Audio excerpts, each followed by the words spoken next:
वाघ परवडलो तुमचा तो पवन परवडतो ना तुम्ही उईसर खुई होय होय ऐसरच तुम्ही कुठे तुमच्या अंगी काय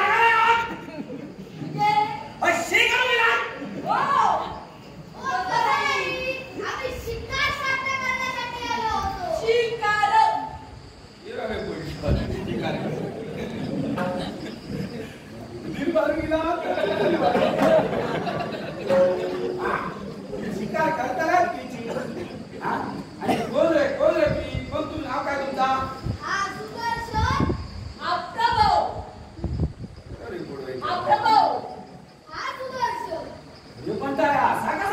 तुम्ही भाऊ म्हणा काय आला प्रत्येकाला आपल्याला सांगू नको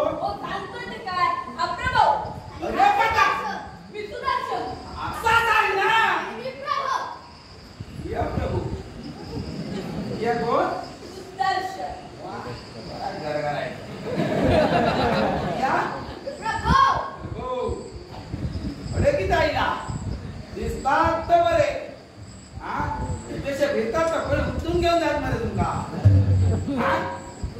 आम्ही शस्त्रविद्येत पारंगत आहोत आणि म्हणूनच शिकार तात्या खाण्याची आवडत असतो काय म्हणला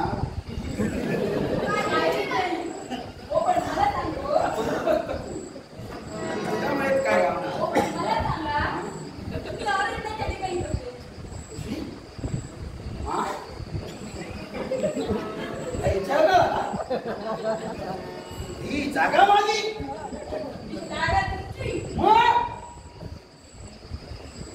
मला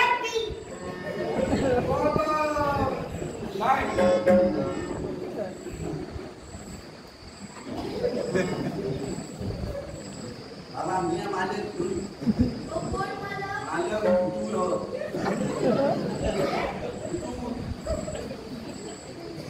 अरे भितूर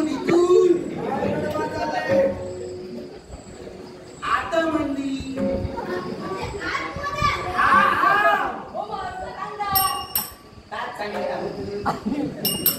तुमका समजणार तर मागा काय असत्या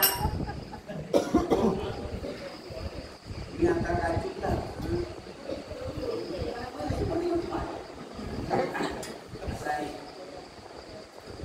तुम्ही जाताना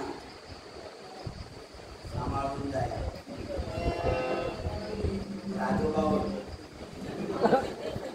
आजोबांचा मोठ्यान त्याला आवडणार नाही पहिली गोष्ट बघितले तर नाही होतले चिडत होतले आम्हाला विकवाय मला म्हणजे तुमचा काय जाता राहता बघा त्यांच्याच बरोबर ऐका तुमचा असा जाता हे बुतुर सांगता या ऐका त्यांच्या बरोबर मोठ्या परत राहू नको आणि बघितले अंगार येत होते यायचा ना हा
माझ्याकडे येऊन जास्त बोललेलं चालत नाही. मी हरवतो म्हणे असं बोलला.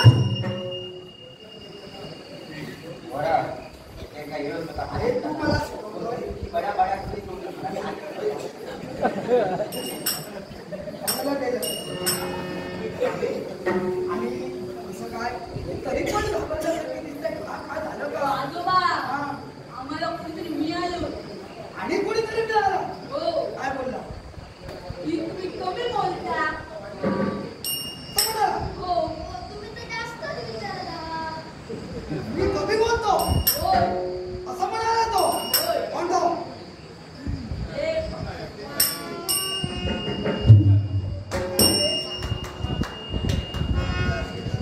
आता काय मी कमी बोलतो आणि तू या जास्त बोलतोय पण आधी त्या सांगलं माझ्या डोक्यात खाली काम कर.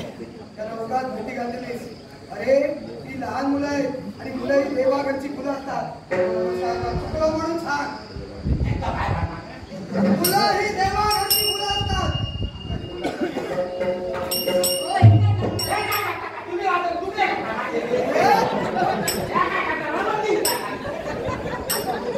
बोलू नकोस. तुम्ही आमच्यापर्यंत आलात पण मुलाची मुलं मला मनात काही समजेल का? घाबरू नका. तुम्हाला तुमच्या स्वतः आम्ही पोचते करू होय ना? ते तरी करू. नीट बोल. कुणाची मुलं? राजे दुर्जय यांचे राम. ऐकलंस? राजे तुझे यांचे सुपुत्र येते तेव्हा यांना त्यांच्या स्वस्तानी पोस्ट केलं पाहिजे. जबाबदारी तुझ्यावर आहे. विलंब लावू नकोस.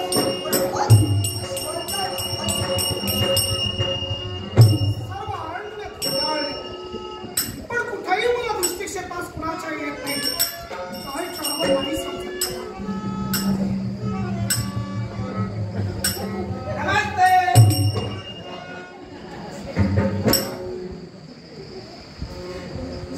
या ठिकाणाचं मी निरीक्षण करतो.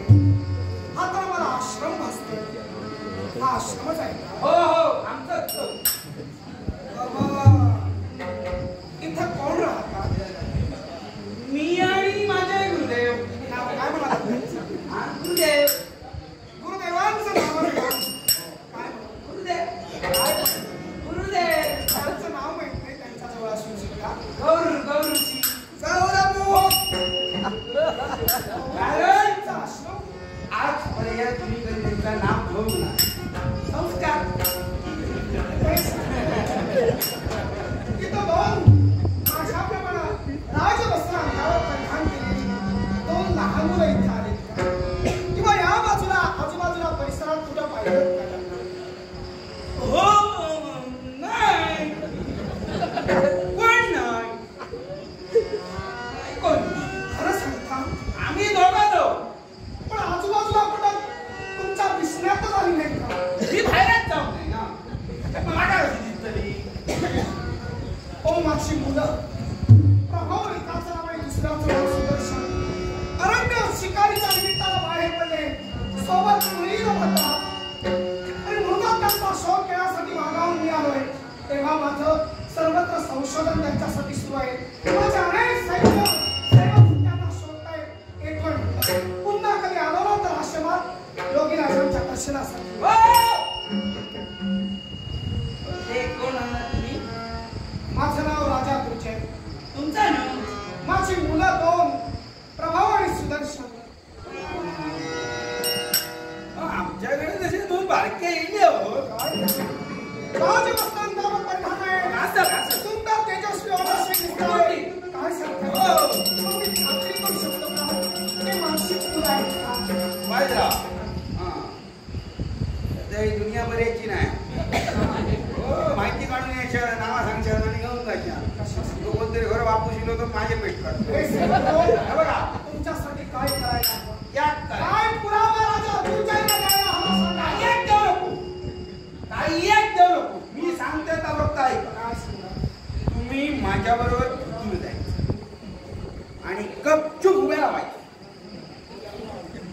काही एक कोणता कमानी त्या मुलं येतो आपली पोरा सांगतो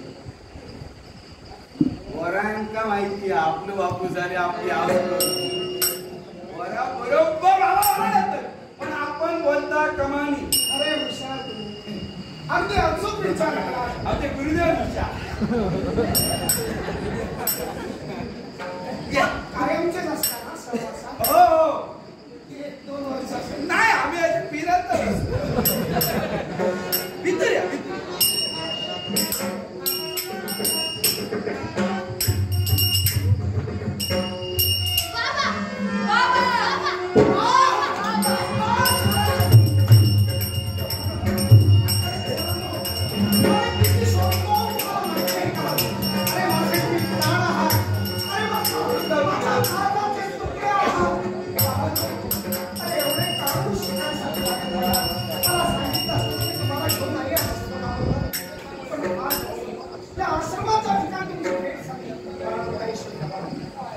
बरा झाला तुम्ही त्यांना वाढायला येतात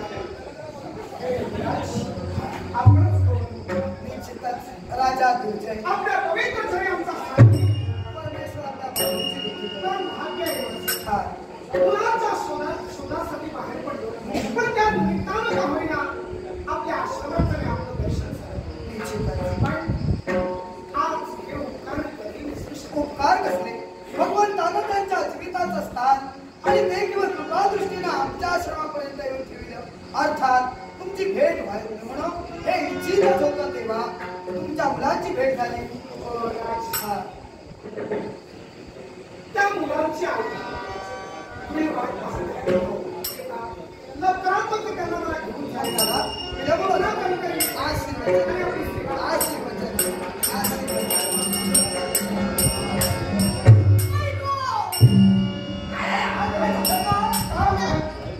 पोटात दुखतंय. हे राज वाटत पुण्यनिवाची फळ खाऊ नाही ना माझ्या लेकरांच्या पोटात दुखतंय. चला, काहीतरी यावर इलाज वगैरे का आपल्या नको पण कशामुळे नेमकं काय ते कळायला हवं ना? काय जाणवतंय मला काही अरण्यात काही हल्ला होतात का कंदमुलं वगैरे काही अरे मग पोटात दुखतंय काय सांगताय? भूक नाही म्हणून सांगता. भूक आणि पोटात दुखणं कळत नाही. पण तुमच्या शोधासाठी मी करतोय. तेव्हा खाण्यासाठी खाऊ साधन सामुग्री आम्ही आणलेली आहे. तेव्हा आपण माझ्यापर्यंत लवकरात लवकर पोहोचू आणि तिथं तुम्हाला जे काही खायचं असेल, हा मिळाला. शंकर, त्या मुलाला लागलेली भूक पुणे राज्यापर्यंत जाऊन त्यांच्या भुकेचं क्षमन करणार नाही. अरे लहान मुले अर्थात संयम महत्वाचा. त्याने आपल्या भुकेवर नियंत्रण किती वेळ ठेवावं तेव्हा त्यांच्या भुकेची चिंता आणि आमच्या आश्रमी येऊन विकणार नाही असं होणे नाही. यांच्या शोधासाठी माझे अनेक सेवक जन अनेक सैन्य या अरण्याच्या ठिकाणी भेटले. तेव्हा त्यांच्यासाठी सुद्धा खाण्याची साधन सामुग्री सोबत आहे. म्हणूनच तेव्हा त्यांच्याही भुकेचं शांतवन करणं हे राजाचं कर्तव्य आहे. निश्चित आहे. तेव्हा मला लवकरात लवकर राज्यात पोहोचणं इष्ट वाटतं आणि इकडं माझ्या जवळ असणाऱ्या हजारोच्या भुकेचं शांतवन या आश्रमाच्या ठिकाणी घालवू तुझे विचार सुट नाही. हा आश्रम आहे. आम्ही तर एकदा बोललेली आहोत आणि एवढ्या जणांची भूक आम्ही कसे का भागवणार? तुम्ही मनात आणलेले विचार हे उचित आहे. पण त्या तुमच्या विचाराला बाजूला घेऊन या क्षणाला तुम्हाला लागलेली भूक आम्ही शरीराला निश्चिंत राहा. माहित आहे ना? हो एकदा वाटकळत जाऊन जा. इतरत्र काही बोलत काय नाही. आहे वाटकळत वेगाच्या पाठवता येत नाही. सर्व सिद्धता आम्ही इथून करू. चला निश्चिंत या, या.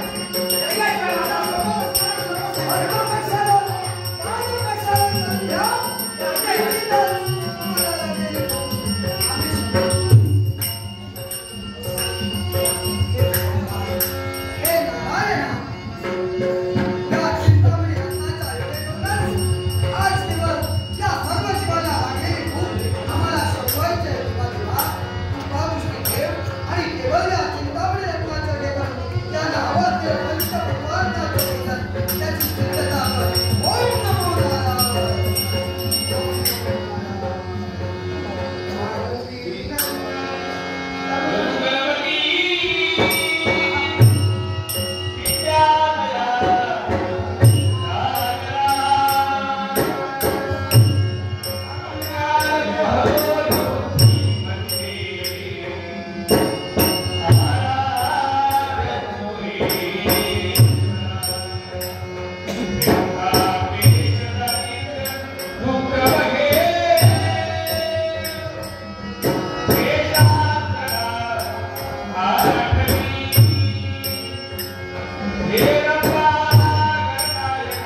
वृषभी प्राप्नोति सर्वात्म मंत्राण ज्ञानेन पच्छन्ति संसार पारंवायती मंत्रांना अधीन करून अखिल जगताचा संसार चालवतो त्याला ऋषी म्हटलं जातं.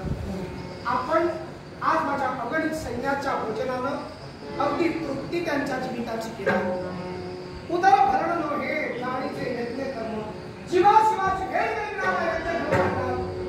पण एक शंका मनात शंका आश्रमाच्या ठिकाणी पाहिलं असेल तर हजारोच्या गणतीला पुरेल एवढं अन्न शिजविण्यासाठी तुमच्या सोबत तेवढी स्वयंपाक करणारी माणसं सुद्धा नाही. आणि काही क्षणाच्या काही अवधीत एका पळात म्हटलं तरी चालेल हा सर्वांना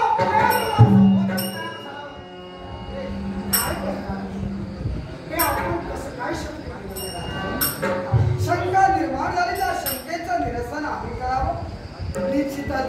पण राजन मला तर वाटतंय त्याची तुला जाणून घेण्याची काही तशी गरज वाटत नाही. त्याला कारण काय पुन्हा कधी या अरण्याच्या दिशेनं तुझं आगमन झालं तर अशाच प्रकारे आम्ही तुझी लागलेली भूक शमू. पण प्रश्न हा प्रश्न राहू नये म्हणून सांगतोय.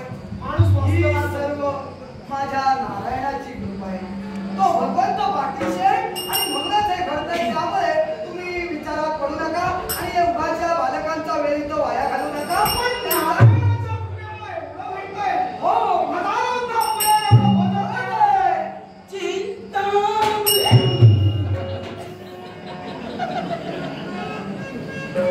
देवाचं नाव काय माझ्या देवाचं नाव बोलायचं आपल्या सेवकांच्या मुखातून शब्द बाहेर पडले.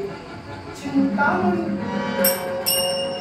चिंता हरितो त्याची म्हणत चिंतामणी म्हणजे नेमका प्रकार तरी करा. काही त्यांना सांगायचं का मला त्याच्या मुखातून शब्द बाहेर पडले. वास्तविकरित्या आम्ही त्यांना या गोष्टीची मुभा दिली नव्हती. पण आता शब्दात आणि त्या शब्दाच्या केवळ विचारात तू अडकलास म्हणून त्या विचारातून आम्ही तुला बाहेर काढलो. चिंता चिंता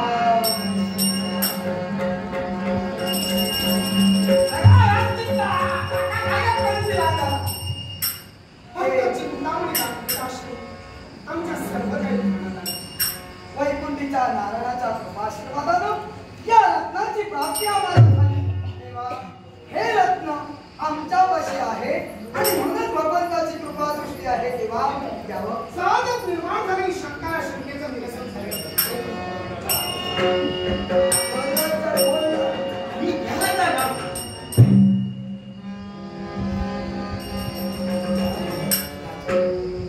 पुन्हा पुन्हा तुझं मन आश्रमाच्या दिशेनं जायसारखं होते. प्रजेवंशाचा अनुराग हे त्याला राजा म्हणतात. लाखांचं हित लाखांच्या पोशिंद्यात जर का पाहिलं नसेल तर कोणमध्ये त्याला काय म्हणायचंय? एक 100 गुलाबाचा विचार येऊन गेला. त्या विचाराची पूर्तता आपण करायला देवाचंही शंका नाही. ज्या चिंतामणीनं हजारोंच्या गणतीला पुरेल एवढं अन्न एका क्षणात दिलं. ज्याच्याजवळ जी गोष्ट मागितली जाते ती गोष्ट परिपूर्ण होते. मग वाटेल अशा प्रकारचा जर का लाभदायक फलदायी जर हे रत्न असेल तर योगीराज लहान करून मोठा खास घेतले क्षमा करा मला. हा चिंतामणी जो तुमच्याजवळ आहे तो या आश्रमात आपल्याला काय कधीतरी कुठल्या तरी सेवेसाठी गोष्टीसाठी त्याचा वापर आपण करावा. पण राग नसावा रोग नसावा. माझ्या मुलाला स्पष्ट होता आपल्याला स्पष्ट सांगू आपल्याला हा जो चिंतामणी या दुर्जय राजाकडे असला तर मी माझ्या लाखांचा पोशिंदा आहे. एवढंच कशाला पृथ्वी दिग्विजय करतोय. अर्थात सम्राट पदाला उचित आहे. उचित असल्यामुळे सम्राट पदाचा योग्य करून अनेकांच्या जीविताचं भलं करता येईल. अनेकांच्या जीविताचं सोनं करता येईल. त्यामुळे हा जर चिंतामणी आपण मला सुपूर्द केला तर राजा दुर्जय विनवणीच्या स्वरानं बोललास. सहज मुखावटी व्यक्त झालास. चिंतामणी म्हणे माझ्या अशी असा माझी विनंती आहे आणि तो आम्ही देऊ असं सहज वाटलं का तुला? नाही नाही राजा दुर्योधन, ही इच्छा मनात धरून राहू नकोस. अरे चिंतामणी रत्न म्हणजे सामान्य गोष्ट नव्हे, भगवंताने दिलेले एक ठेव आहे आणि ती ठेव आमच्या आश्रमी आम्हाला शोभून दिसते याला कारण आहे. राजन, अरे आज तुझी भूक भागली, तुझ्या सैन्याची भूक भागली, मग सांग राजन, अरे तुझ्याप्रमाणे काही तृषित जीव, काही भुकेने व्याकुळ झालेले जीव माझ्या आश्रमाच्या दिशेने येतात. मग त्यांच्या भुकेचा प्रश्न या अरण्यात राहून तर कोणा खाऊन आम्ही कसा काय घालवावा आणि कसा काय केवळ त्यांच्या भुकेचा प्रश्न सोडवावा म्हणून आम्ही विचारत असताना भगवंताची भक्ती केली आणि त्या भक्तीचा श्रेय म्हणत हे चिंतामणी रत्न प्राप्त झालं. तेव्हा राजा, वास्तविकरित्या तुझ्या मनात एक विचार यायलाच नको होते, पण आलेस ते या क्षणापुरते ठेव. पुन्हा त्या विचाराला राजा दुर्जयच्या मनात जे विचार आले त्या विचारांना त्यानं पूर्ततेनंच पूर्ण केला.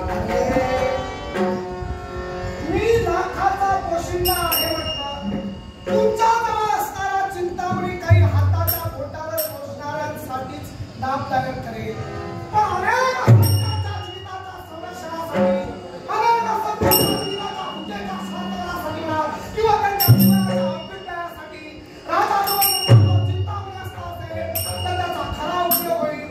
तेव्हा राजा दुर्जय हा स्वार्थ म्हणावा की परमार्थ म्हणावा? परमार्थातून स्वार्थ काही जण साधतात, काही जण स्वार्थातून परमार्थ साधतात. परमार्थ साधतोय म्हणा. परमार्थ हो सांग. पृथ्वी दिग्विजय करताना तुला कुठं जाणवलं का? त्या ज्या क्षेत्रात तुझ्या प्राप्त केला ते क्षेत्र कुठलं नापिक आहे का? कुठल्या क्षेत्रावर अवर्षण पडलंय का? सांग. या विश्वात कुठं धनधान्य निर्माण होत नाही का? म्हणजे अवश्य पडलं असेल तर या चिंतामणीचा विचार निश्चितच. कारण प्रश्न उद्भवतो केव्हा? या विश्वात अन्न वस्त्र निवारा या माणसाच्या मूलभूत गरजा आहेत. त्या गरजापासून माणूस अलिप्त राहिल्यानंतर प्रथम प्रत्येकाचा जीव जगला पाहिजे. अर्थात अन्न ही मुबलक गरज आहे आणि अन्नाचा पुरवठा करण्यासाठी कुठलाही क्षेत्र या शहरात नापिक नाही. धनधान्य कसविण्याची ताकद किंवा तुझ्या राज्यात आवडणाऱ्या प्रजेच्या ठिकाणी आहे, इतर राज्यात आवडणाऱ्या प्रजेच्या ठिकाणी असताना केवळ या प्रकारचा म्हणी त्यांना जर का मिळाला तर निश्चितच त्यांच्या जीवनात निष्काम वृत्ती येईल. मग योगीराज, कार्य करणार नाही. अनेक लोकांच्या बाबतीत निष्काम प्रवृत्ती निर्माण होईल म्हणतात. मग तुम्ही निष्काम होऊन तुम्ही याचा दुरुपयोग करता तो कसा? आम्ही कुठं राहतोय? अर्थातच आश्रमाच्या ठिकाणी आहात. आम्ही आश्रमात अरण्याच्या ठिकाणी राहून सुद्धा सुंदर अशा प्रकारे शेती तुम्ही आपल्या शिष्यगणांकडे करून घेऊ शकता. शेतीचा विकास करून खऱ्या अर्थानं धान्य समृद्ध करू शकतात. पण याच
क्षत्रिय एका या ब्राह्मणावर शस्त्र हाती घेऊन प्रतिकारासाठी उभा आहे.